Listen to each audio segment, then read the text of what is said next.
Olá pessoal, sejam bem-vindos a mais uma aula de Programação 4 do curso de Ciência da Computação da Universidade Federal do Mato Grosso, campus de Barra do Garças.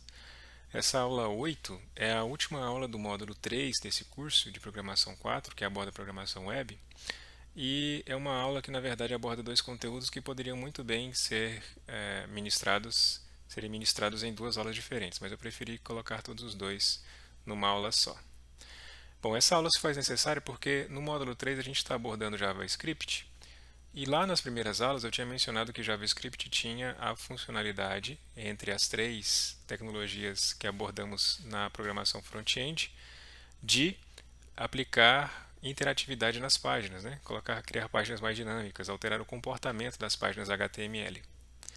Só que até então a gente tinha visto de JavaScript apenas a sintaxe e também alguns aspectos das suas capacidades de orientação a objeto, como criação de objetos, como criação de classes, construtores, protótipos, a invocação de métodos, de funções, emprestar uma função para outra, etc. Até então a gente não tinha visto a capacidade que JavaScript oferece para dinamizar uma página. Então é isso que a gente quer, é nesse ponto onde a gente quer chegar hoje, onde eu quero chegar hoje, que é falando sobre como o JavaScript monitora certos eventos e aciona funções para lidar com os eventos monitorados. Só que para isso a gente vai ter que introduzir esse conceito aqui antes, que é o conceito de Document Object Model. Então, começaremos por este. Lembrando que esta aula é baseada num livro de um autor chamado John Duckett, que é inclusive o mesmo autor que eu usei nos dois primeiros módulos. Nos dois primeiros módulos ele também tem um livro só para HTML e CSS. Agora, para JavaScript, ele escreveu um livro exclusivo e é nesse livro que eu estou me baseando essa aula. Bom, o legal desse livro é que no próprio livro ele disponibiliza uma página onde nessa página você pode baixar os exemplos do livro. E é nesses exemplos com esses exemplos que eu vou trabalhar hoje. Então eu baixei os exemplos para mostrar o funcionamento de cada propriedade que vai ser trabalhada hoje. E esses exemplos também eu vou disponibilizar para vocês no AVA na sequência, ok? Então vamos lá. Bom, primeiro para a gente começar falando sobre o DOM, o Document Object Model. O DOM é uma convenção, ou seja, é uma forma de você expressar, representar um documento HTML. Na verdade, ele não funciona só para HTML, ele funciona também, por exemplo, para XML, para XHTML. Mas o que HTML e XML, por exemplo, têm em comum? Ambos são linguagens de marcação. E linguagens de marcação, vocês se lembram lá, elas são baseadas em tags e elas possuem uma hierarquia intrínseca. Então a gente lembra que quando eu criava lá uma tag, eu preciso primeiro criar uma tag HTML para começar uma página HTML. Dentro dela eu vou ter a tag de head para colocar o título da minha página, ou seja, lá no cabeçalho, a parte que corresponde ao cabeçalho da minha página. E depois tudo aquilo que corresponde ao conteúdo em si da página vai entrar na tag body. Na tag body, por sua vez, tudo que for conteúdo são abertas tags novas. Dentro dessas tags podem haver novas tags, por exemplo, dentro de uma tag de parágrafo pode ter uma tag UL para uma lista não ordenada. Dentro da lista ordenada pode ter tags LI, né, que representam os itens dessa lista. Então você percebe que existe esse conceito de aninhamento de uma tag dentro da outra, né? E aqui o DOM é justamente isso, uma forma de você observar essa estrutura de uma página HTML na forma de uma árvore, onde o primeiro nó dessa árvore é o nó por onde você acessa as outras folhas dessa árvore. Aqui a gente está vendo apenas um rascunho do que é esse DOM, mas mais adiante a gente vai ver mais exemplos a respeito disso. Mas por que é o DOM? Por que conhecer o que é DOM, que é um Document Object Model, é importante para a gente falar sobre JavaScript? Porque para o JavaScript, uma vez que esse Document Object Model é definido dentro do browser, uma vez que uma página é carregada por um browser e o browser monta uma árvore com base na estrutura da página, o JavaScript, uma vez habilitado, ele consegue acessar os nós dessa árvore e a partir do acesso aos nós dessa árvore ele consegue atualizar o conteúdo de uma página web. Então eu estou falando de uma página web já construída, mas que pode, uma vez construída, ser modificada por scripts de JavaScript, JS. Então, a ideia é apresentar o DOM e na sequência apresentar como o JavaScript consegue acessar os diferentes níveis dessa árvore e uma vez acessando, como é que ele consegue alterar o conteúdo de uma página a partir disso. E de que maneira isso vai te levar lá para lidar com eventos e com reação a eventos. Ok? Então, continuando aqui. Esse é um exemplo de uma página HTML e esse é o exemplo da árvore DOM criada dessa página HTML. Veja, aqui é apenas um exemplo conceitual, ou seja, não é necessariamente assim que um navegador enxerga uma página. É apenas o desenho tirado de um site, né? Você vai no Google, coloca lá visualizador de DOM, por exemplo, e aí você joga a sua página e ele vai te mostrar como é que é uma visualização, uma convenção, né, do DOM para essa página aqui específica. Aqui, por exemplo, a gente tem, claro, como a tag HTML é a principal, então sempre você vai começar por ela aqui. Não necessariamente, como eu falei, isso não acontece necessariamente num browser. Necessariamente no browser, o primeiro nó é sempre um nó chamado document. Aqui, que a gente está representando especificamente essa página, e sem nenhuma associação com qualquer tipo de browser. E lembrando que quando a gente fala de DOM, ele é independente de plataforma e independente também de linguagem de programação. Mas aqui você tem, por exemplo, a página HTML começando, dentro dela você tem as duas tags principais, né? Isso aqui pode ser percebido inclusive com relação à indentação, né? Tem o primeiro nível aqui que representa a tag HTML, no segundo nível você tem duas tags, a tag head e a tag body, e dentro da tag body, por exemplo, você tem um div, né? Como a gente pode ver aqui, ó, tag body tem um div, e dentro do div você tem um H1, um H2 e um L. Então aqui, ó, dentro do div, H1, H2 e o L. Dentro da UL você tem 4 LIs. Então, dentro da UL, 4 LIs. Então, veja que ele representa em forma de árvore aquilo que você consegue ver representado, por exemplo, na indentação. Claro que uma indentação não é obrigatória para a criação de uma página, mas ela te ajuda a perceber a hierarquia aqui de pertencimento de um elemento dentro de outro, que está dentro de outro e etc. Então, mais uma coisa que realça a necessidade de você trabalhar com indentação, mas que isso, independente da indentação, é verificado quando uma árvore DOM é criada a partir de uma página. Ok, aqui, mais uma vez, é apenas uma representação conceitual. Aqui a gente já tem de que maneira cada nó é enxergado aqui na árvore DOM. Então, como eu tinha falado, o primeiro nó é sempre o document, ou seja, é o objeto mais geral possível que dá acesso a todos os outros nós dentro da sua árvore DOM, e é um objeto pelo qual você acessa as funções que te permitem acessar os nós e também outros aspectos globais de acesso global à sua árvore.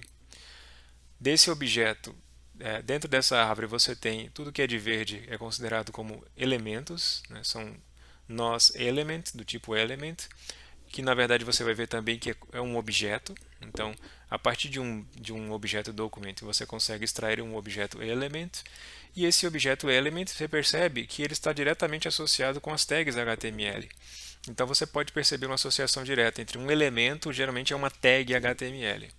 Então, uma vez que você acessa um elemento, percebe que todo elemento ele tem um roxinho e um meio rosa saindo dele. Então, quer dizer que todo elemento possui um texto associado a ele e um atributo associado a ele. Então, na verdade é ou, né? Então, às vezes ele pode ter só texto, às vezes ele pode ter só atributo, como é o caso aqui. Então, o que é isso? Nada mais é, por exemplo, no caso dos atributos, são justamente aqueles atributos que você consegue perceber dentro de tags, como a gente tinha visto lá em HTML, né? Vamos pegar um exemplo aqui. Vamos abrir aqui uma página qualquer. Então, por exemplo, aqui a tag é div, o atributo id com o conteúdo page. Aqui a tag meta com os atributos name e content. Então veja que cada elemento possui seus atributos, portanto, aquele objeto atributo que a gente viu lá na árvore é uma forma de você acessar os atributos associados a esse elemento específico. Agora, quando eu falo de texto, eu estou falando do conteúdo em si. O conteúdo em si que está envolvido por aquele elemento. Então, mais uma vez naquele exemplo, é como se, nesse caso aqui, por exemplo, eu tenho o elemento li, eu tenho dois atributos aqui, id e class, mas dentro dele eu tenho um texto, que é o fresh figs aqui. Vamos pegar esse aqui que está mais limpo, né? Então, mais uma vez, é um elemento li, ele tem dois atributos, ID e class, e ele tem o texto, o conteúdo dele que está envolvido por ele é pine nuts aqui. Então, o que aquela árvore DOM lá estava dizendo é justamente que, uma vez que você acessa um elemento, você pode acessar os seus atributos e modificá-los ou removê-los, por exemplo, e você também pode acessar o conteúdo.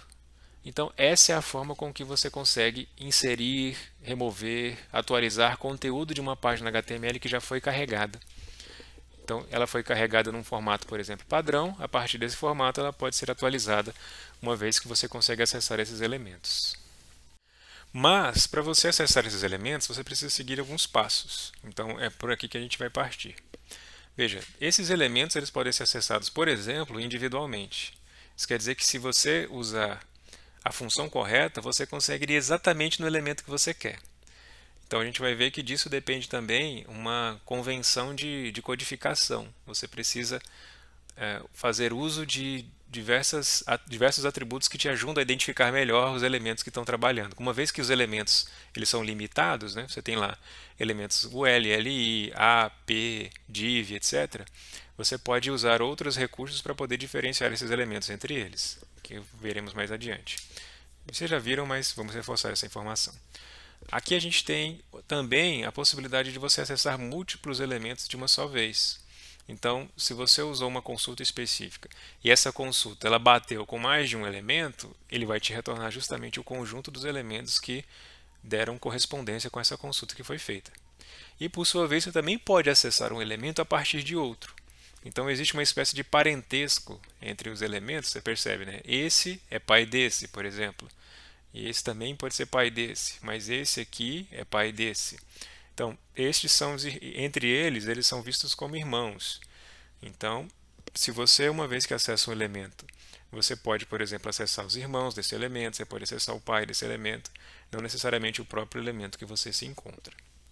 Então, o primeiro passo é acessar o elemento em si que você quer fazer a modificação, atualização, inserção ou remoção, por exemplo. Uma vez que você acessa, aí você pode fazer o que você quer fazer. Como eu acabei de fazer, você pode trabalhar só com um texto ou você pode trabalhar só com um atributo. Mas não só o texto e o atributo. Você também pode trabalhar com o conteúdo HTML em si daquilo lá. Ou seja, vamos lá naquele exemplo de novo. Aqui, por exemplo, nesse caso aqui, o conteúdo dessa tag ali é tudo isso daqui. Então, se você quisesse extrair só o texto, você poderia pegar só o FretFigs. Mas se você quisesse trabalhar com a codificação HTML que tem aqui dentro, você também poderia considerar essas tags que tem aqui. Você também poderia inserir mais conteúdo HTML aqui e não só texto puro. Então, existe a opção de você trabalhar só com o texto e existe também a opção de você alterar o código HTML em si do conteúdo do elemento que você está acessando. Bom, dito isso, vamos ver então como é que a gente faz para acessar esses elementos. Então lembra lá que a gente tinha falado que tudo começa de um document. E o document é justamente um objeto que já está disponível na interface de um browser, né? Toda vez que você abre um browser com um JavaScript habilitado e acessa aquele console lá, por exemplo, você já vai ter uma série de objetos disponíveis, por exemplo, o objeto Windows, né? E também o objeto Document, que referencia justamente o nó pai de uma árvore DOM. Então, é a partir desse objeto Document que você acessa os métodos que, por sua vez, são responsáveis por selecionar os elementos que querem ser alterados, modificados, etc. Então, são essas consultas DOM aqui que vão retornar um ou mais elementos de acordo com a correspondência que foi colocada. No exemplo que a gente está vendo aqui, eu tenho um método chamado getElementById, ou seja, me dá o elemento de acordo com o ID 1. Então ele vai retornar aqui. Se existir algum elemento o ID dele seja 1, a variável que estiver recebendo essa sentença vai receber justamente o objeto que referencia aquele elemento específico cuja ID é o 1. Da mesma forma, isso aqui pode muitas vezes retornar uma lista de elementos, se por acaso você tiver mais de um elemento cuja ID seja 1. Então, a partir de agora, a gente vai começar a trabalhar com exemplos para demonstrar como esse acesso é feito e como a modificação pode acontecer. Esses exemplos eles vão se basear nessa interface aqui, que mais uma vez foi disponibilizada pelo autor do livro que eu estou utilizando para desenvolver essa aula. E eles vão passar basicamente por dois modelos. Primeiro por métodos, que, por exemplo, a gente vai variar entre buscar por ID, por classe, por tag específica, e também a gente vai ver que existe um que te ajuda a encontrar o elemento de acordo com o seletor CSS específico, que será visto mais adiante. Mas aqui a gente tem um vislumbre do conteúdo HTML que representa essa página. Veja que isso aqui nada mais é do que uma lista, é uma lista não ordenada aqui, com 4 elementos, 4 itens dessa lista, são justamente esses 4 itens aqui. Cada item tem um ID específico, então é aquilo que eu tinha mencionado, né, de você criar formas de acessar individualmente os valores, nomeando-os individualmente. E desses 4 itens da lista, perceba que tem 3 aqui que tem uma classe CSS definida para ele e o último não. Então a gente pode concluir que esse fundo laranjado é o fundo padrão aqui dessa lista, enquanto que esse fundo mais rosado e esse fundo mais esverdeado são classes CSS que foram definidas com essa configuração de cor aqui. Nesse exemplo aqui embaixo eu já tenho o script associado a essa página que está fazendo essa modificação que está sendo vista aqui. Daqui a pouco a gente vai ver esse exemplo ao vivo, né? Então, o que você tem aqui? Você tem uma variável EL, de element, que está recebendo justamente a invocação de um método que busca pelo elemento cujo ID seja one. Então, é justamente esse elemento aqui. Então, a partir daqui, esse objeto EL, essa variável, agora está referenciando esse elemento LI aqui. Então, uma vez que ele referencia esse elemento LI, ele consegue, por exemplo, modificar o atributo. É o que ele está fazendo aqui. Existe esse atributo chamado className, que ele consegue acessar a partir dele, uma vez que ele recebeu um element, um objeto da classe element, e ele foi lá num atributo dessa classe chamado className e atribuiu para cool. Então, o que você tem na prática aqui? É como se você tivesse chegado aqui bem no código e mudado a classe aqui de hot para essa classe aqui. Então, o que acontece lá na página é que a sua configuração de visualização vai para as cores definidas dentro dessa classe aqui. Bom, vamos ver o exemplo em prática, que eu acho que fica mais claro de acompanhar. Veja, o nosso exemplo lá do slide, sempre nos slides vai ter aqui assim, o nome do script que está aqui. Então, quando isso aqui estiver no Ava, você pode também ter acesso aos scripts e ver na prática funcionando se você quiser. Então, eu estou atrás do script chamado getElementById. Então vamos lá. getElementById. Então vamos lá também na página HTML correspondente, né? Então para cada script tem uma página também associada. Então getElementById. Veja, aqui eu inclusive já tinha feito modificações nele, mas originalmente ele está assim, né? Ele está pegando o one e está mudando a classe dele. Então, mudou a classe, então o primeiro da lista, ou seja, aquele cujo ID é one, agora está com class name cool. Se eu for lá na lista, no CSS, no arquivo CSS, eu posso ver as classes que estão implementadas lá. Então aqui tem a classe hot e a classe cool aqui. Então veja que a classe hot tem esse tom mais avermelhado e a classe cool mais azulado. Então eu até criei uma outra aqui apenas para fazer modificações, a gente brincar aqui, enfim, para ficar vendo o negócio realmente em ação, né? Mas só para se ter uma ideia, vamos colocar essa classe que eu criei lá. Então veja, aquilo que foi selecionado, que pôde ser selecionado porque a consulta foi bem sucedida, né? Existia de fato alguém com ID 1, teve a sua class name modificada aqui. Então, se eu vier aqui e colocar for, veja que lá naquele último, que originalmente não tinha classe nenhuma, né? Se a gente for lá no getElementById, mais uma vez, ó, o ID for aqui não tem classe nenhuma, mas pelo JavaScript eu adicionei uma classe dele mesmo. Veja que nem precisou ele ter um ID vazio lá, ele simplesmente não tem ID nenhum, mas mesmo assim eu consigo trabalhar com os atributos dele uma vez que eu acesso aqui por esse método getElementById. Continuando então, agora esse é o getElementByClassName. Então aqui eu estou procurando todos os elementos que dão match, que correspondem a essa classe hot. Nesse caso aqui, como vocês viram lá, tinham 3 elementos que correspondiam à classe hot, né? Aqui são 3, os 3 primeiros. Então o retorno desse método vai ser uma node list, ou seja, ele vai retornar justamente o acesso a esses 3 elementos aqui. Nesse caso aqui, ele está fazendo uma checagem para ver se ele retornou mais de 2 elementos e está acessando justamente o terceiro dos elementos aqui. Então vamos lá no exemplo. Mais uma vez. Get element by class name. E vamos lá no correspondente dele HTML. Get element by class name. Então o que está acontecendo aqui? Está pegando justamente todo mundo que é hot, está verificando que se ele realmente retornou mais de um elemento aqui, mais de 2 elementos, e está indo lá no elemento 1.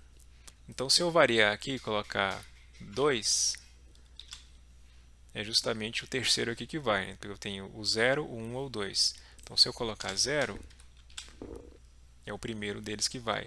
Se eu colocasse 3, bom, nenhum vai porque não existe essa referência de 3 aqui. Então, esse é o 0, 1 ou 2, o 3 não é esse aqui, porque esse aqui não é classe hot. Então, ele não está entrando justamente nessa seleção que foi feita aqui. Então, por último, temos também o acesso por elementos através da pesquisa pela tag. Então, aqui, ele está perguntando, me dê todos os elementos cuja tag é LI. Então, perceba que agora, esse aqui agora entra na lista. Então, se eu falava de classe hot, ele não tinha ID nenhuma, então ele ficava de fora. Ele não tinha classe nenhuma, ficou de fora. Agora, como ele é um LI, todos esses 4 aqui vão entrar na linha, vão entrar na seleção. Vamos lá no exemplo mais uma vez. Eu estou procurando pelo arquivo getElementByTagName.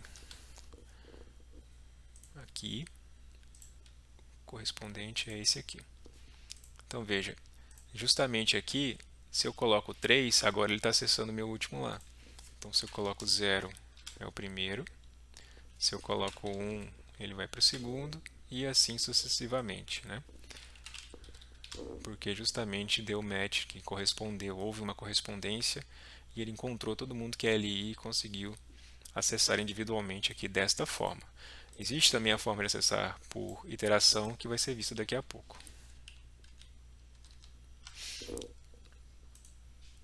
Bom, como eu tinha dito lá naquele primeiro slide que falou sobre os seletores, também tem o seletor que pesquisa por esse seletor CSS. Então, se vocês se lembram lá na aula de CSS, eu tinha dito que existem várias formas de você criar seletores para a definição de uma classe CSS para que você determine para qual elemento vai se encaixar aquela classe que você está criando.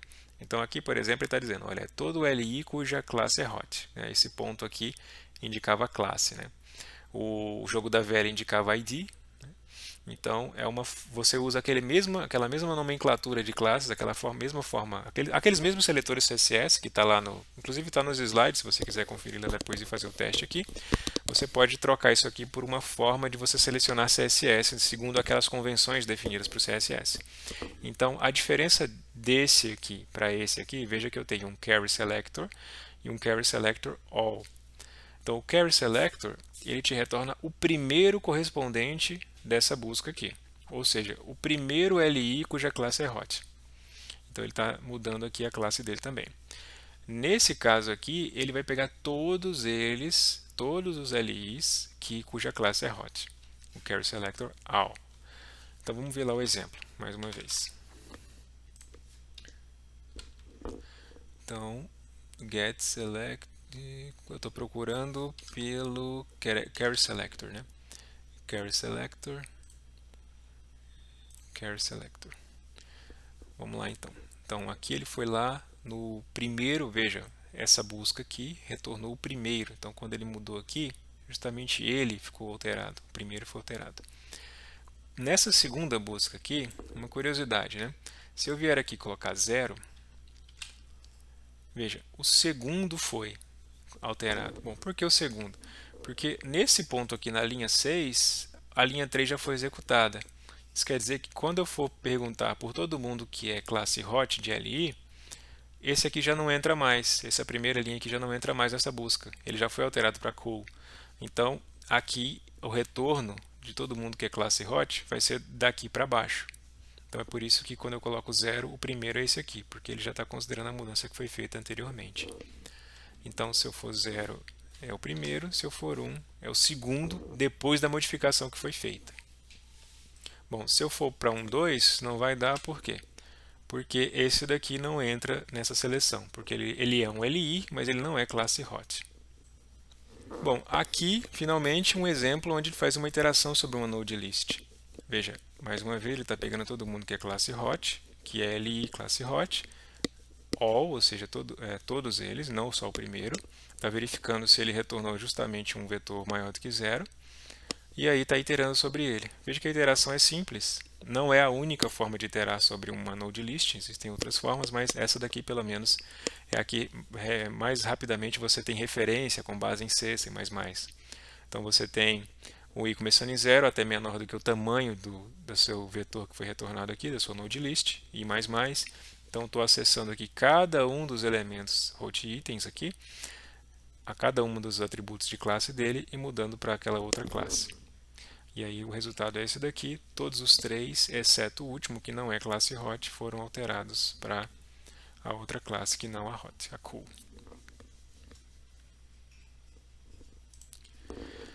Bom, lembra que a gente tinha falado sobre as formas de você acessar. Você pode acessar um único elemento, você pode acessar um grupo de elementos, ou você pode acessar um outro elemento a partir de um.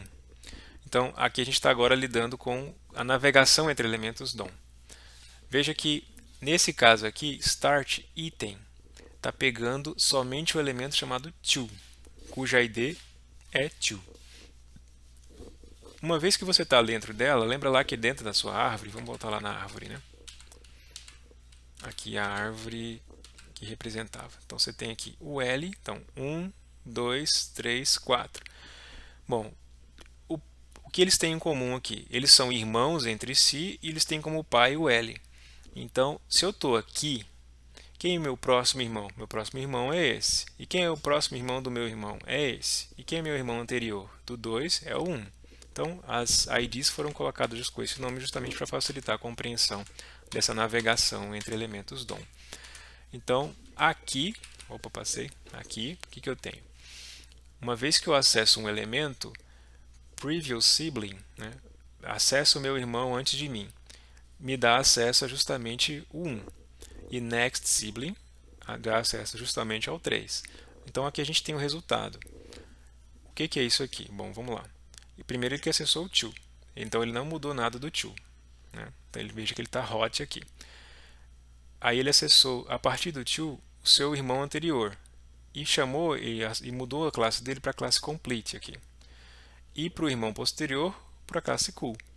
Então aqui, veja, complete é uma classe que a gente não foi apresentado ainda, mas que a gente vai mostrar daqui a pouco. E essa classe aqui. Então, a partir dele você consegue acessar o anterior e o posterior. Além disso, você consegue acessar, veja que aqui ele acessou o L, e aqui do L ele acessou o primeiro retorno da lista aqui. O start item pegou, bom, quem que é o L? O L é uma lista não ordenada que tem vários filhos LIs. Desses vários filhos LI, você tem a função first child aqui, que é o primeiro filho, e last child. Então veja o que ele fez. A partir de uma lista não ordenada, o primeiro filho dela, ou seja, o primeiro LI, ele colocou complete, justamente aqui. E o último LI, ele colocou cool, justamente isso daqui. Então vamos aos exemplos. Né? Primeiro o exemplo sibling, mais uma vez para reforçar. Vamos lá no sibling e vamos aqui no exemplo do sibling. Veja aqui, acessei o to e o anterior e o próximo dele. Se eu mudar aqui para 3, então veja, agora eu estou acessando esse e modifiquei o anterior e o próximo dele. Bom, e no caso do child? No caso do child, ele pegou, mais uma vez aqui, a UL, o primeiro filho da UL, vamos lá, child, o primeiro filho e o último filho. Então, o primeiro filho deixou com essa classe e o último filho com essa classe. Vamos lá dar uma olhada rapidão nessa classe. A classe complete. Então, está aqui a classe complete. ela coloca um iconezinho, de icon trash aqui, que é essa latinha aqui. Ela, enfim, coloca um fundo, uma cor mais acinzentada, etc. Então, é assim que você acessa outros elementos a partir de um primeiro acessado. Continuando então. Uma vez que você acessa, você pode alterar. E agora a gente vai ver as funções responsáveis pela alteração do conteúdo. Veja, aqui é o acesso. Nessa primeira linha, eu estou acessando o conteúdo. Então, eu estou acessando o segundo deles. Desse segundo, ele está capturando o texto. Veja, desse segundo aqui, first child not value. Bom, o que é first child not value? Item2 recebeu esse elemento aqui, que corresponde a essa linha aqui. Bom, quem que é o primeiro filho de Item2? Bom, se lembra lá da sua árvore, da árvore DOM? Veja lá aqui, toda árvore DOM, toda árvore, ela tem, no caso aqui da nossa UL, ela tem aqui o item 2 e ele tem um filho. Veja que o item 2 tem um filho. Bom, que filho é esse? É justamente o texto. Ele pode ter dois filhos. Ele pode ter o texto e ele pode ter o atributo. Então, ele está acessando justamente o texto aqui. De maneira que, quando eu acessei first child dele, eu estou acessando o elemento texto e aí eu peguei o node value, que é justamente o texto em si. Então, first child, ele captura o elemento que contém o texto e o node value extrai o texto em si dele. Aqui ele está fazendo de uma maneira bem mais didática, ou seja, ele está primeiro capturando o texto, depois ele está fazendo uma substituição. O texto antigo era Pine Nuts, né? Se a gente pegar lá, ele era Pine Nuts na segunda linha. Então ele está falando, faça a sobreposição de Pine Nuts por Kale. Então ele atribuiu a variável, fez a substituição na variável e depois devolveu o valor para a variável antiga, para o node value antigo. É claro que você poderia ter feito isso aqui direto também. Você poderia ter feito acessado o first child node value, recebe o valor que você quer receber, porque ele ia sobrepor o valor antigo. Então eu vou mostrar daqui a pouco essa situação acontecendo. Então aqui node value.js é o exemplo que a gente vai trabalhar agora. Node value.js. Veja que nesse exemplo aqui eu até já fiz modificações, não está diferente do exemplo lá da tela, do slide. Então o que a gente tem aqui? Ele está dizendo, olha, troque honey por sugar. Então já está sugar aqui. Vamos modificar outro aqui, por exemplo. Eu estou modificando o terceiro, né? Por isso que eu estou aqui. Vamos modificar o quarto aqui. Então, ao invés de fazer o replace aqui, vamos fazer direto. Eu vou comentar essa linha aqui. Aqui também não preciso disso aqui por enquanto. Então aqui eu vou colocar direto, que ele vai receber Murici. Então pronto. Veja que o anterior voltou para Honey. Veja que ele era Honey e foi para Sugar. Como eu comentei a linha, ele voltou para o conteúdo original do documento HTML. Mas agora ele foi no último nó, que é o nó for aqui, no último item. E aí nesse nó ele já foi direto, já atribuiu o node value direto aqui e mudou o conteúdo da página aqui em ação.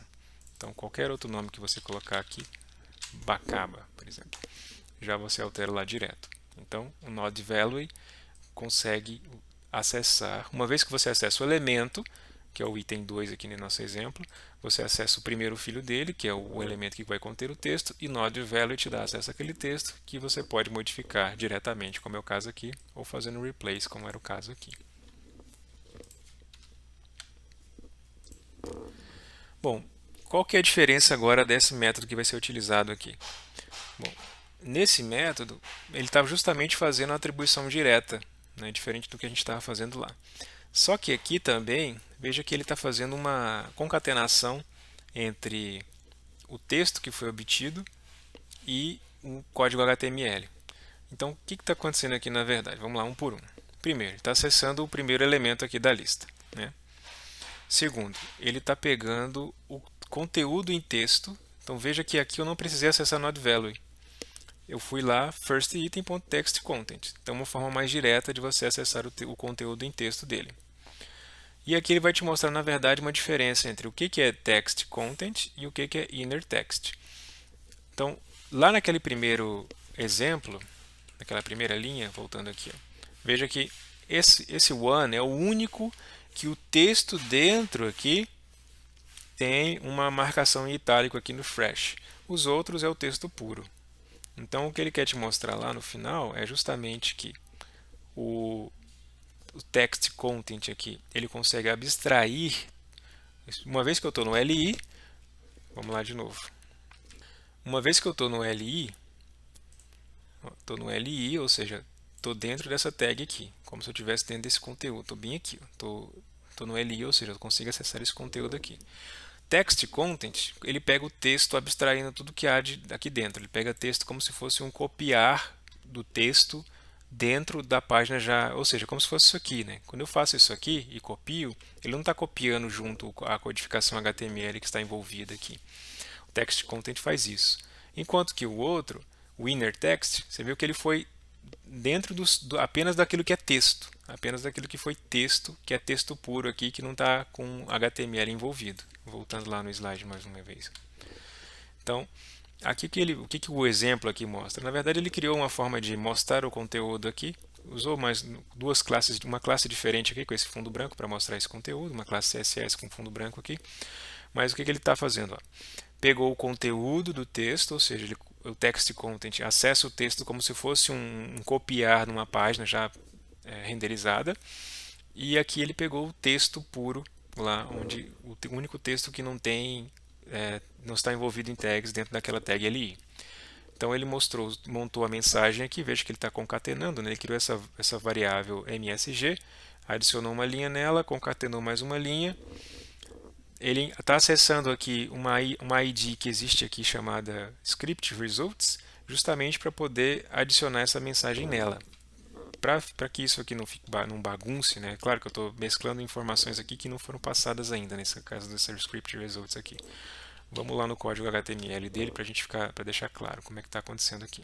Então, veja que abaixo da lista tem uma div aqui chamada script results, ou seja, ele está dizendo lá no nosso código JavaScript, ele acessou justamente aquela div lá, script results.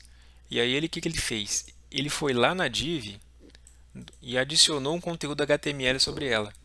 Então esse inner HTML ele será introduzido mais adiante, mas enfim, ele foi lá dentro da div e adicionou um conteúdo HTML nela, que é esse MSG. O que é MSG? É esse conteúdo aqui. Bom, como que esse conteúdo apareceu lá na tela? Vou deixar ele aberto aqui.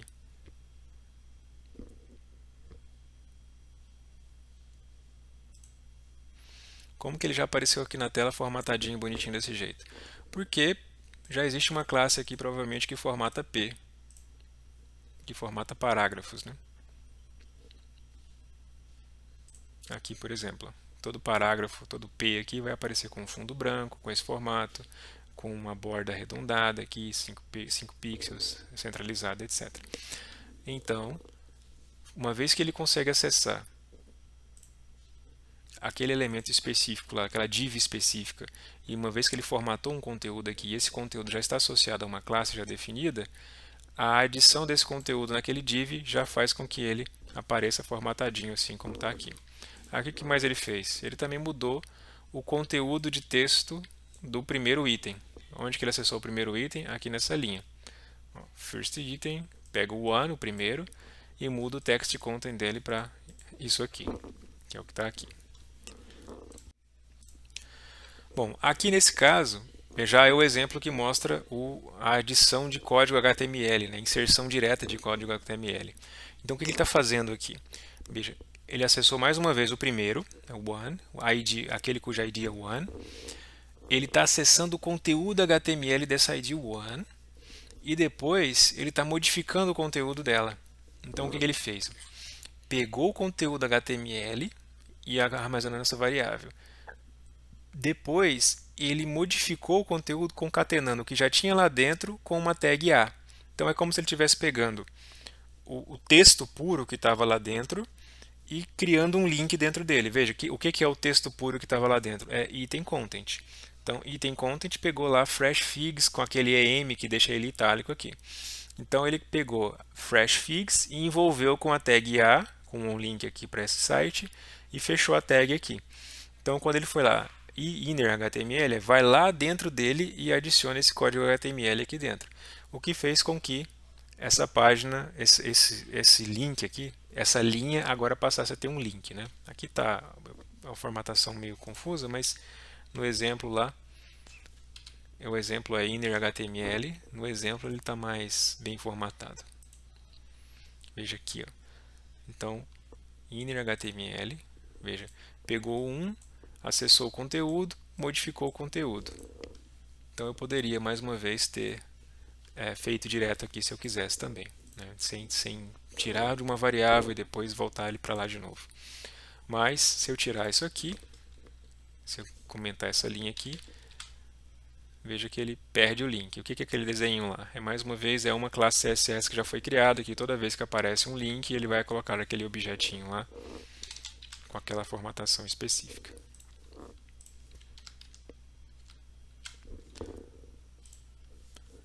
Bom, e aqui, agora a gente vai ver como é que adiciona elemento. Ou seja, eu posso modificar um elemento já existente, mas eu também posso adicionar um elemento novo dentro daquele elemento, dentro daquele conjunto de elementos já existentes.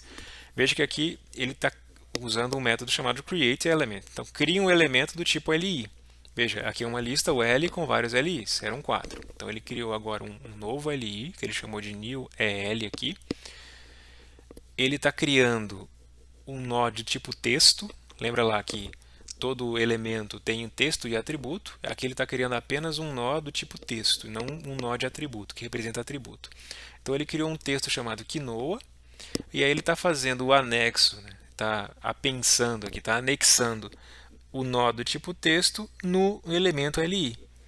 Então, uma vez que esse nó foi criado, veja que agora o nó L é um tipo LI cujo texto é quinoa. O que ele fez? Ele está acessando agora a lista onde ele quer inserir esse elemento. Então ele foi lá, buscou a lista, só tem uma UL aqui, então ele encontrou essa UL, o primeiro elemento dessa lista. Veja, tag name vai retornar sempre uma node list. Então aqui ele está pegando já o primeiro, mesmo que ela só tenha uma mesmo.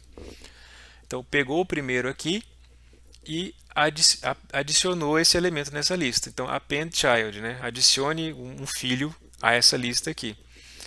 Então, mais uma vez, criou um elemento, adicionou um filho a ele, esse filho é o texto que representa ele, adicionou esse filho a ele, encontrou a lista onde ele quer adicionar, essa lista não ordenada aqui, e adicionou o elemento na lista. Vamos lá no exemplo, addElement.js. Então, está aqui, e vamos para o exemplo dele aqui, addElement.html. Então, vejo que agora ele tem, originalmente eram só 4, agora ele tem uma quinta aqui. Então vamos lá, vamos fazer, para a gente ver, vamos adicionar mais uma aqui também. Então vou copiar isso aqui, para a gente fazer de novo um por um. Crio um novo LI, vou chamar ele de abacate. Adicionei abacate nesse LI criado, procurei a minha lista onde eu quero adicionar e está aí um novo elemento. Então, para cada novo elemento que você adicionar aqui, um novo item da lista vai ser adicionado, porque foi assim, esse foi o esquema criado, né? Procurou, claro que aqui eu copiei e colei de novo para a gente reproduzir mais uma vez, mas você poderia ter aproveitado aqui as variáveis que já poderiam ter sido aproveitadas. Mas é isso, adicionando, e agora a gente vai ver também remoção. Aliás, antes a gente vai ver a alteração, né? Nesse caso aqui, eu estou acessando o one, essa função aqui pergunta se o one tem um atributo chamado classe, e se tiver, ele está removendo o atributo. É isso, aqui é a questão de remoção de atributos, né? Não é a remoção do item todo da lista, por exemplo. Então aqui, por exemplo, quem que era o one? O one era o fresh figs. O fresh figs tinha esse fundo mais arrosado aqui, agora está mais laranjado. Por quê? Porque ele foi lá na classe dele e removeu. Removeu, ele ficou com aquele cru, né? Que era o que a gente já sabia, que é o laranjado aqui do primeiro. Aqui, o que a gente tem? Estou pregando o primeiro de novo, estou definindo a classe dele como completa, que é esse cinza aqui para exclusão. Depois, ele está criando um quarto item aqui, ó, está acessando um quarto item de um jeito diferente. Veja, ele está indo lá, pegue os elementos pela tag name e vá no terceiro direto. Aqui é só uma forma de você acessar os elementos de maneira direta, né, diferente daquela forma que a gente estava fazendo, acessando no esquema de vetor, né, usando os colchetes lá. E aí ele está fazendo, está usando um método chamado setAttribute, que está mudando uma classe, a classe, né, o atributo classe para a classe call, que é o que ele está fazendo aqui com o tom mais azulado, né? Então é outra forma, é uma forma de você. Aqui a gente viu uma forma de remover atributo, removeu o atributo classe, ele ficou sem classe nenhuma, portanto ficou laranjado. E aqui ele está definindo classe usando aqui. Então, diferente da atribuição direta que a gente estava fazendo lá anteriormente, né? Indo lá no objeto.className, ele também pode usar essa função setAttribute aqui. Na verdade, aqui ele está fazendo isso porque lembra que esse último elemento não tinha classe nenhuma. Então ele está justamente criando uma classe para ele. Mas também a gente tinha feito isso no exemplo anterior. A gente também pode fazer isso, poderia atribuir uma classe para ele naquele outro jeito, né? Objeto.className recebe a classe que você quer colocar. Aqui eu estou removendo o atributo. No caso, o exemplo que eu tinha mencionado de remoção de atributos, ele vai entrar num outro exemplo lá de eventos, onde a gente vai ver elementos da lista sendo removidos. Então ele vai ser mostrado em outra etapa da aula, justamente já dentro da etapa onde a gente vai falar sobre eventos. Então, tudo que a gente ouviu falar sobre DOM até agora é interessante por si, porque você viu que você consegue modificar a estrutura da sua página por scripts JavaScript, através de seus scripts, mas uma vez que você consegue acessar os elementos da sua árvore DOM, você consegue também, a partir desses elementos, registrar, monitorar eventos que podem acontecer a partir dele. Então é assim que JavaScript reage a eventos. Ele monitora eventos dentro de um elemento, de uma classe de elementos, de um conjunto de elementos, e define o comportamento que vai ser tomado a partir daquele evento que ele está esperando que aconteça. Então, enquanto você navega no seu browser, vários tipos de eventos estão acontecendo. Eventos relacionados à interface gráfica, ao mouse, ao teclado. E aí, esses eventos, uma vez acontecidos e monitorados, eles podem responder e atualizar, por exemplo, o conteúdo da página.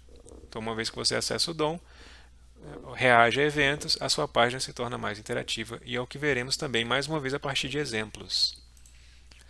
Então, primeiro de tudo, alguns tipos de eventos que são monitorados, que podem ser monitorados dentro de uma página. Como eu tinha falado, eventos de interface gráfica são uns eventos relacionados ao browser em si, e não à página. Então, por exemplo, o evento load é quando a página já terminou de ser carregada.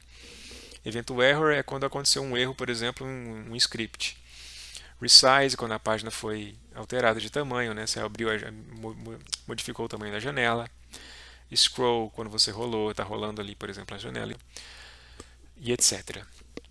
Eventos de teclado, quando você apertou uma tecla, soltou a tecla, apertou a tecla está pressionada. Eventos de mouse, né? Clicou duas vezes, né? Para cima ou para baixo. Eventos de foco, que estão relacionados a, por exemplo, formulários, né? Quando eu quero saber se eu estou dentro de um input específico ali do meu formulário. Então, se o foco está nele, é isso.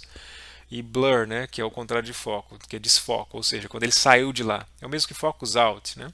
Então, quando eu focus out, quando eu sair de um elemento, aciono um evento também. Eventos de formulário, se um formulário foi preenchido, se foi modificado, se foi enviado, selecionado. E também tem eventos de mutação da árvore, ou seja, se a árvore foi modificada, se algum nó foi inserido ou algum nó foi removido, ele também consegue monitorar esse tipo de evento aqui. Então veremos um evento, geralmente um exemplo de cada tipo de evento desse daqui, pelo menos um exemplo de cada um. Então, qual que é a dinâmica do tratamento de eventos com JavaScript? Bom, selecionando o nó DOM que você quer monitorar, você indica qual evento ativará o script. Então, por exemplo, aqui, eu estou lá no meu input chamado username, né, que é justamente o input para você colocar o nome de usuário. E o evento que eu estou monitorando nele é o evento blur, ou seja, quando eu sair do foco desse username. Quando eu entro nele, quando há foco no username, eu não monitoro, mas uma vez que eu entrei nele e saí, é o evento que eu estou monitorando. Então, uma vez que esse evento ocorreu, você tem que definir também o código que vai ser executado quando esse evento ocorrer. Então, o que acontece quando ele sai de foco de username? Ele vai chamar uma função chamada checkUsername. Então, o que o checkUsername faz? Verifica se o que o usuário digitou dentro do username tem menos de 5 caracteres. Se tiver menos de 5, mostra uma mensagem, se não, confirme validade. Então a gente vai ver que isso é uma forma também de você agilizar o processo, por exemplo, de validação de dados de uma página, sem ter que ficar conversando com o servidor, né? Você pode tratar isso localmente, sem ter que ficar validando alguma coisa no servidor e voltando, que o tempo, né, de resposta, claro que vai aumentar nesse caso. Então, uma vez que você consegue escutar eventos, né? Eu estou usando já adiantando um termo que vai ser utilizado aqui. De que maneira você consegue lidar com eventos em o JavaScript? Bom, você pode lidar com eventos usando HTML puro. A gente tinha visto, agora eu não tenho certeza se a gente viu, dá para você inserir monitor de evento dentro do código HTML direto. O que é uma prática considerada não recomendada porque, com o tempo, tudo que é de HTML, CSS e JavaScript foi sendo recomendado que fosse sendo separado. Então, recomenda-se que tudo que for de script seja no arquivo JS, tudo que for CSS no arquivo CSS e HTML HTML. Portanto, dá para fazer assim? Dá, e a gente vai ter exemplos assim inclusive, mas não é recomendado. Existem também os manipuladores de eventos, que a gente vai ver também. Existem os event listeners, que são objetos que ficam ali escutando, esperando a oportunidade do evento acontecer para poder acionar a função correspondente. Então, a diferença de um event listener para um manipulador tradicional é que nos tradicionais eu só consigo fazer associação de uma função por evento. Então, o evento desfoque só pode ter a função x, o evento foco só pode ter a função y. No caso de um event listener, eu consigo fazer com que múltiplas funções monitorem um mesmo tipo de evento, o que diminui a probabilidade também de conflitos entre os eventos, né? Na verdade, a gente vai ver sobre isso também. Como é que pode acontecer conflitos entre os eventos quando estão sendo monitorados por mais de uma função. Então, se no caso da manipulação da árvore DOM a gente usava o objeto document, no caso do monitoramento de eventos, manipulador de eventos, eu uso o objeto element.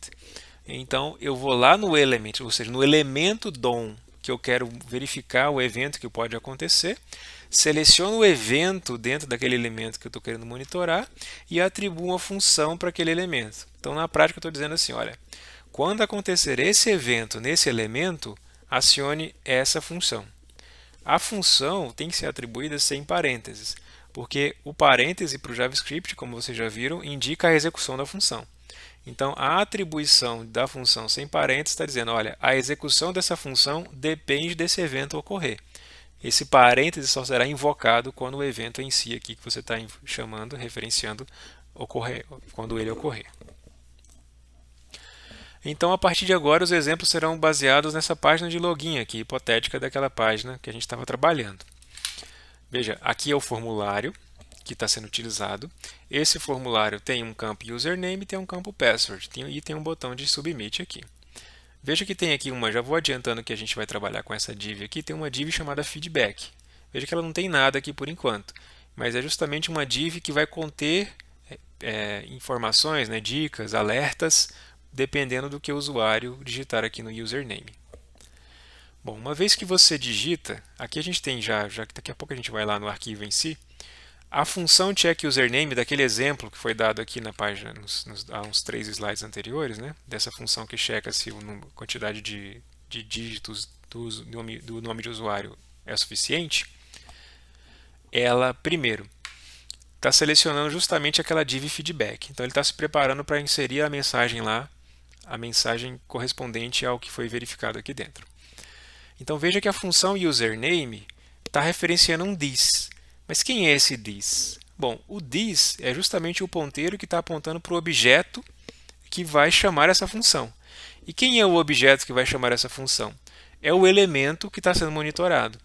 Bom, quem é o elemento que está sendo monitorado? ELUsername. ELUsername recebe document.getElementById username, ou seja, esse elemento aqui está referenciando esse input aqui, justamente o meu input do tipo texto, cujo nome é username. Então, estou monitorando aqui. O que vai acontecer? OnBlur, né? Ou seja, quando desfocar, ou seja, quando eu sair daqui, uma vez tendo entrado aqui, quando eu sair desse input, ele vai ativar a função checkUsername, vai verificar se o conteúdo, o valor do conteúdo dele, o tamanho do conteúdo dele é menor do que 5. Se for, ele seta a mensagem, veja que o text content, né? ELMessage é justamente o div.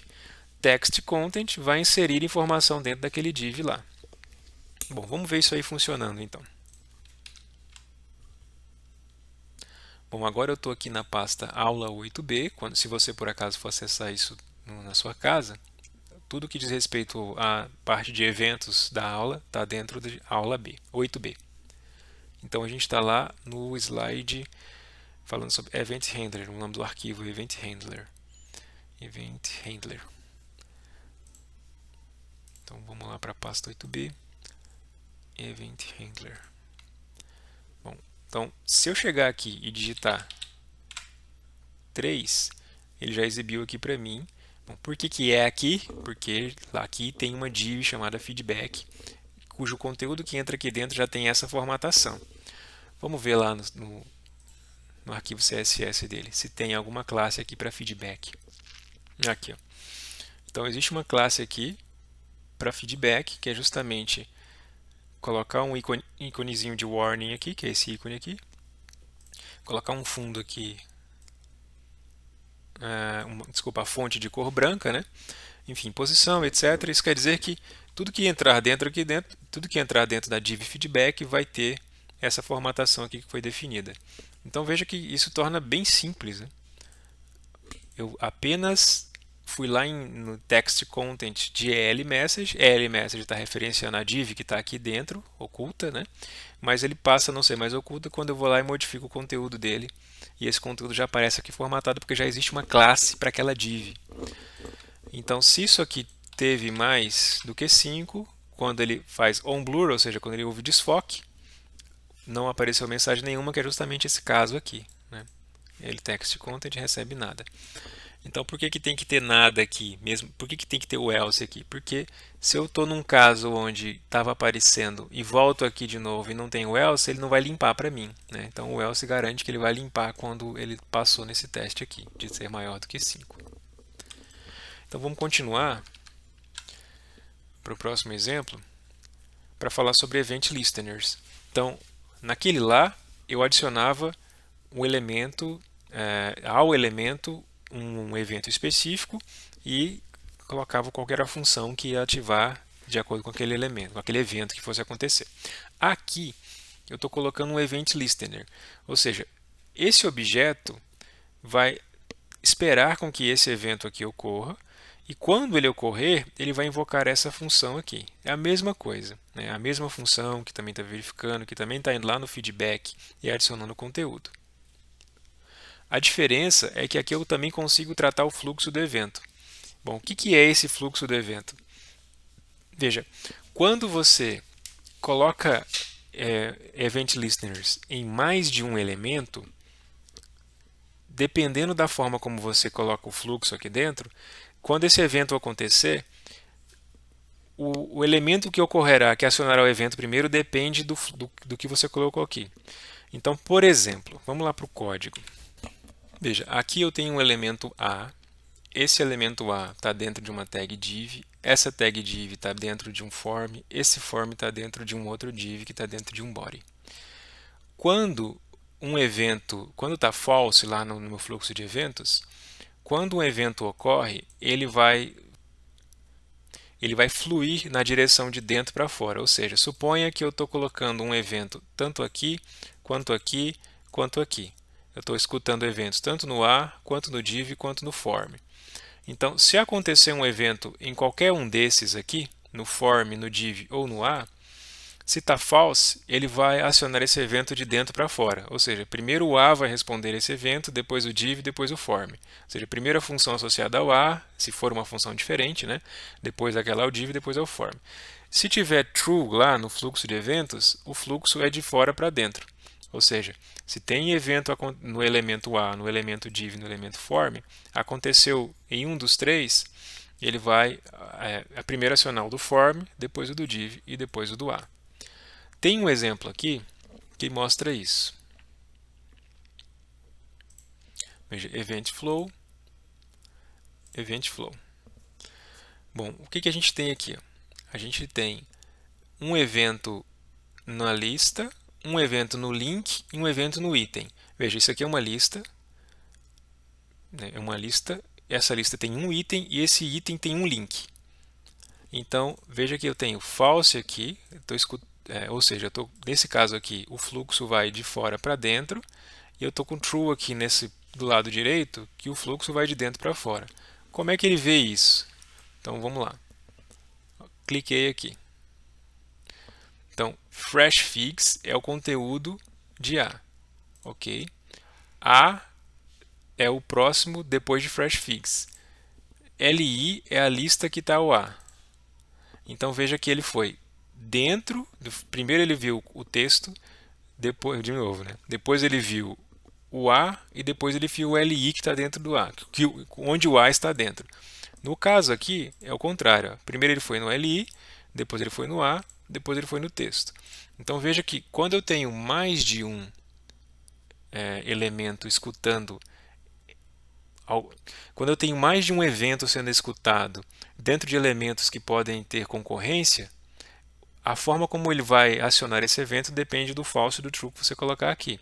Então, mais uma vez, se eu clico aqui, está vendo que ele aciona os eventos de dentro para fora. Primeiro ele acionou lá dentro do conteúdo do A, depois ele acionou no A, depois ele acionou no LI. Né? Lembra que é item, link e list. Então, ó, item, link, lista. Agora aqui foi o contrário. Lista, link, item. Então, tem três concorrentes aqui, escutando elementos que estão um dentro do outro, etc. Dependendo do fluxo, do sentido do fluxo que você coloca, esses elementos vão difundir de dentro para fora ou de fora para dentro. Essa é a importância de você determinar aqui false ou true nessa última opção de parâmetro de um event listener. Ok, então aqui, mais uma vez, eu estou procurando lá username, né, um input chamado username, e estou vendo, olha, quando houver um desfoque, chame essa função e se tiver mais de um, o fluxo é de dentro para fora. Se tiver mais de um concorrente aqui. No caso aqui, um exemplo de uso, agora com a diferença que eu estou passando para essa função aqui um parâmetro. Veja aqui, no exemplo aqui do método, a função não aceita parâmetros. Lembra lá que se eu colocar os parênteses é como se eu estivesse querendo invocar. Então a função não está aceitando parâmetros aqui. Só que para você fazer com que a função que você está passando no Event Listener aqui possa receber sim parâmetros, existe uma gambiarra aqui que é usar uma função anônima. Então ele cria esse function e dentro do function ele passa a função com o parâmetro. Então ele cria uma função anônima e encapsula a função real dentro dela com o parâmetro que você quer passar. Veja que aqui a diferença desse check username é que agora o tamanho mínimo é passado por parâmetro e, mais uma vez, para que esse parâmetro possa realmente ser passado, ele precisou usar de uma função anônima aqui. Criou uma função anônima, dentro dela colocou a função original com o parâmetro e assim ele superou a impossibilidade de passar parâmetro originalmente quando você passa uma função para add event listener. Aqui a gente tem agora outra forma de você invocar eventos, que é usando um objeto chamado event. Bom, o que a gente tem aqui agora? Uma nova função chamada checkLength. Com o objeto event, você pode passar o objeto para dentro da função, além de um outro parâmetro. É claro que agora se você for passar o parâmetro, você vai ter que usar de novo uma função anônima, né, como foi no exemplo anterior. Mas a dificuldade muitas vezes de você usar o objeto event aqui é que ele primeiro que ele não é compatível em todos os browsers, né? Browsers mais antigos você não consegue acessar. Então, por exemplo, aqui o que ele está fazendo? Está justamente checando se esse objeto é acessível. Se não for, esse aqui é um tratamento para Internet Explorer, para variar, né? Então, no Internet Explorer, você consegue acessar esse objeto event a partir de window.event aqui. Bom, quando eu chamo e.target, eu consigo saber quem foi que acionou aquele evento. Então, e.target é o evento que, né, um objeto que capturou o evento que ocorreu. E.target me dá justamente esse objeto onde ocorreu esse evento. Uma vez que ele acessou esse elemento, ele também está acessando o próximo irmão desse elemento.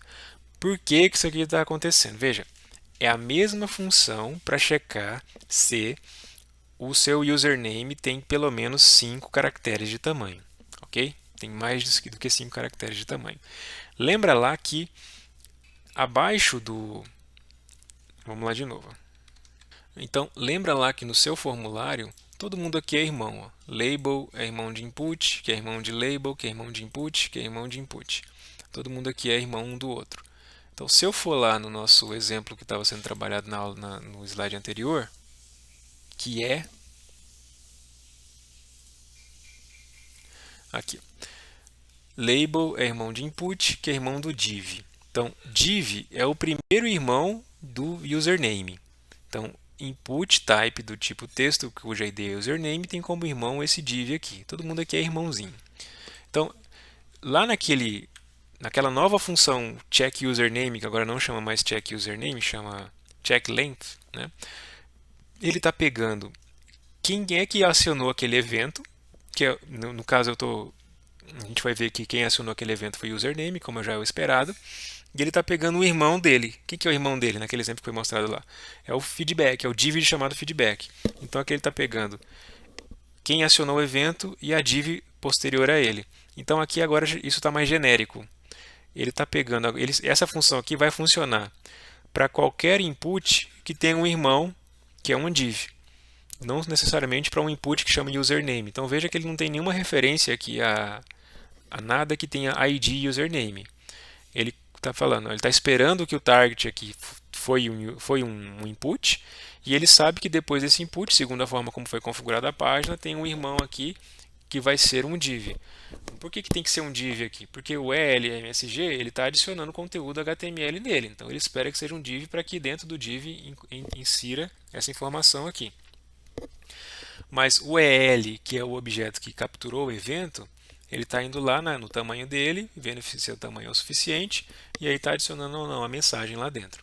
Então, essa função aqui, agora com o objeto event, não precisa ou não está utilizando mais de referência direta a username. Ele está usando apenas a expectativa de que o objeto que acionou isso foi aquele elemento cuja ID é username.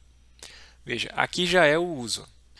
Então veja que na continuação que se eu coloquei o próprio username, o próprio input username para poder monitorar um evento de desfoque, quando esse evento que está sendo escutado acontecer, o E aqui, que é o nosso objeto event que está sendo passado lá para dentro, vai conter como alvo o próprio username que invocou esse evento. Então ele está passando, monitore esse evento aqui, quando acontecer blur, dentro de username, chame a função checkLength, passando. Veja que aqui eu preciso passar para a função anônima, né, o objeto E aqui. Passando o objeto E e passando o 5 com o tamanho mínimo lá de caracteres para o nome de usuário.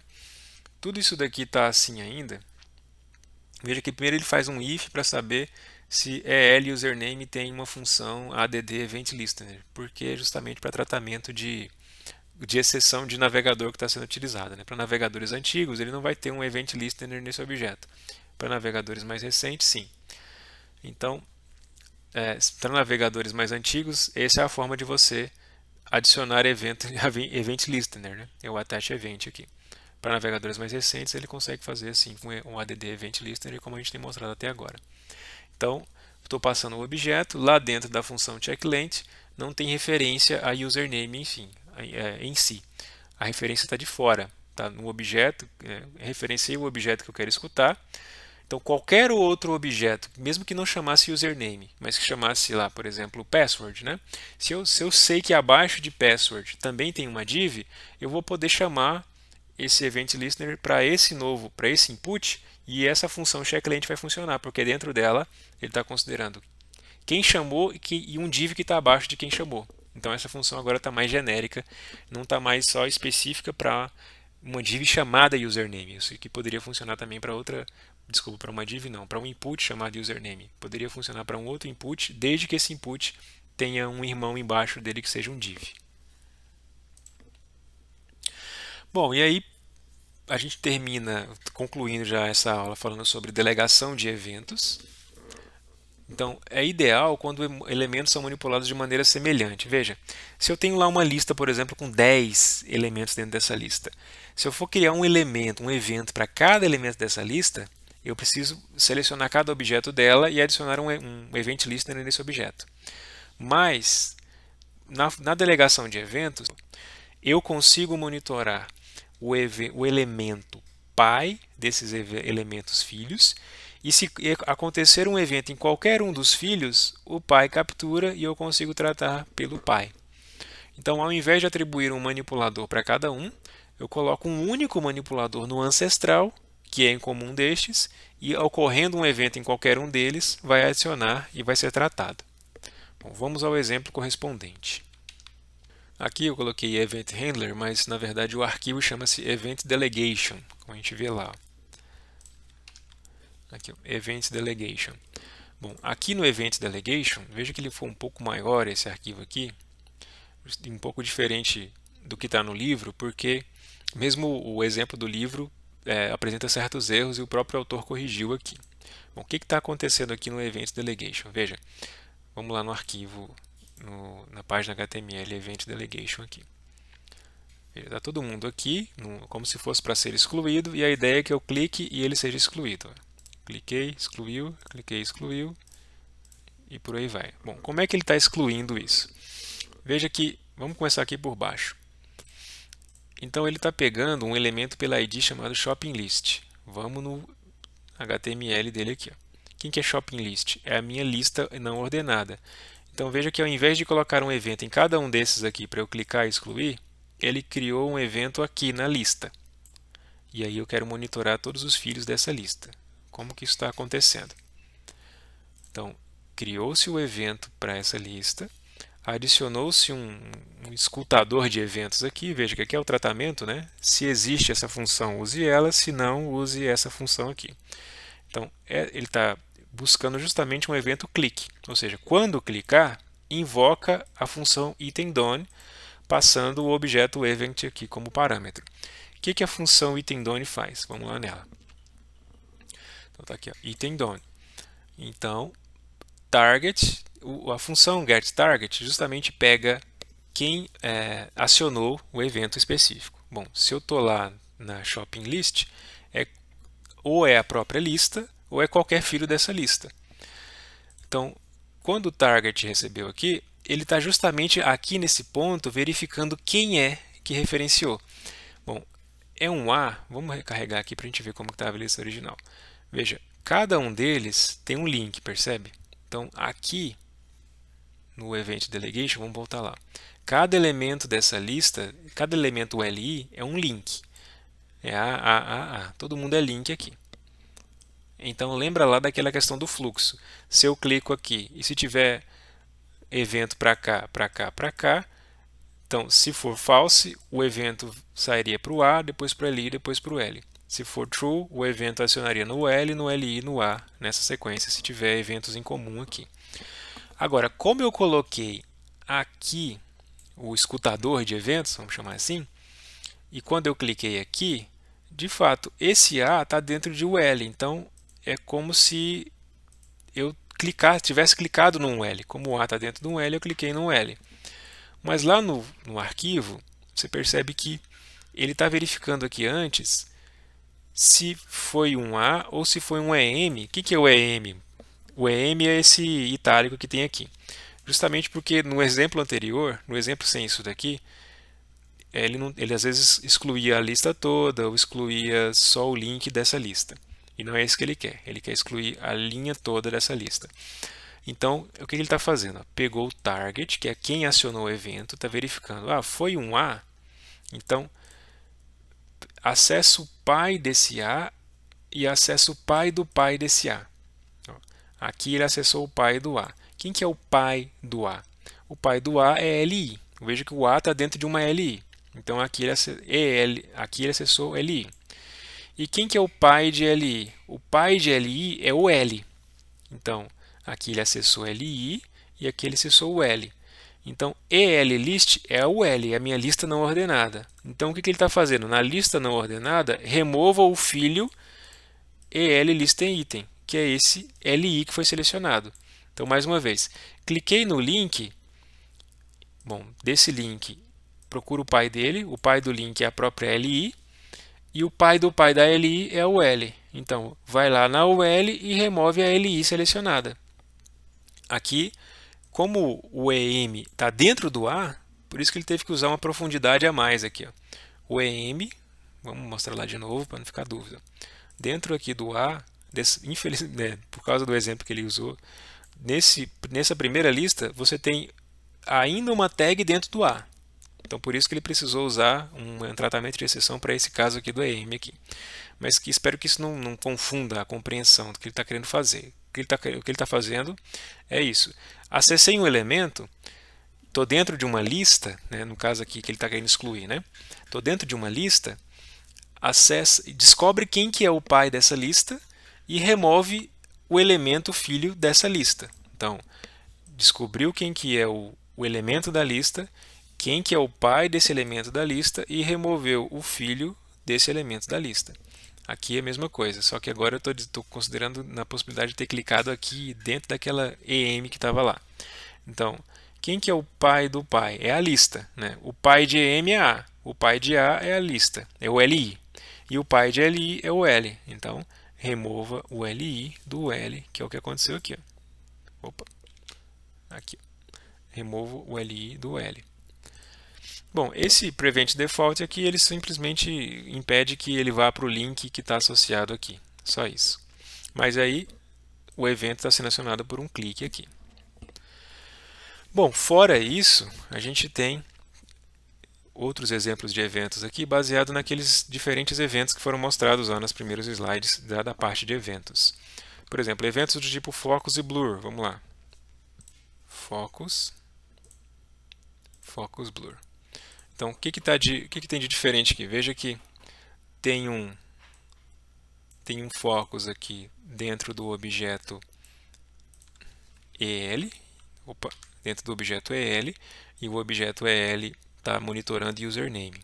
Então, quando eu tiver um focus em username, dá uma dica aqui, type username, a função type username.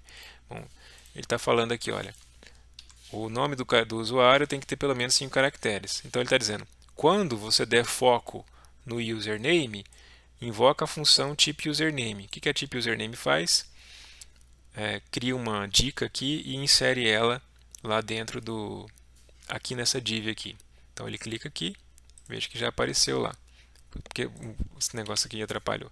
Então, username must be at least 5 characters. Então, já como se você for lá, você vai ver que vai ter uma classe CSS para type, né? Class name chamada type.